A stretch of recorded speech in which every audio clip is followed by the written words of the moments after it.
দীর্ঘদিন ধরে ভয়াবহ দাবানলে পুড়ছে অস্ট্রেলিয়া। কোনো অবস্থাতেই আগুন নিয়ন্ত্রণে আনতে পারছে না দেশটির কর্তৃপক্ষ। এরই মধ্যে এবার বাদুড়ের হামলার শিকার হয়েছে অস্ট্রেলিয়ার কুইন্সল্যান্ডের ইংহাম শহর। ছোট্ট এই শহরের বাসিন্দারা বাদুড়ের দাপটের রীতিমতো গৃহবন্দী হয়ে পড়েছেন। নগরবাসী এই পরিস্থিতির নাম দিয়েছেন বাদুড়ের টর্নেডো। জানা গেছে ইংহাম শহরের আকাশ ছেয়ে গেছে বাদুড়ে। এক একটি দলের লক্ষ লক্ষ বাদুড়। বাদুড়ের আতঙ্কে নগরীর বাসিন্দারা ভয়ে খুলছেন না বাড়ির জানালা। জরুরি কাজে যাদের বাড়ির বাইরে যেতে হয় সবচেয়ে বেশি ভয়ে আছেন তারা।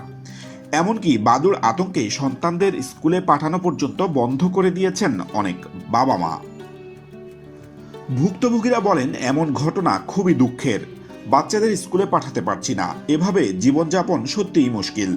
তবে শুধু বাদুড়ের হামলার ভয়ই নয়, বরং নগরবাসীর বড় আতঙ্ক ভাইরাসের।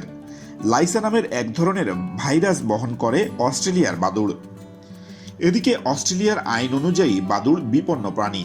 কুইন্সল্যান্ডের স্থানীয় আইনেও বাদুড়কে সংরক্ষণের কথা বলা হয়েছে।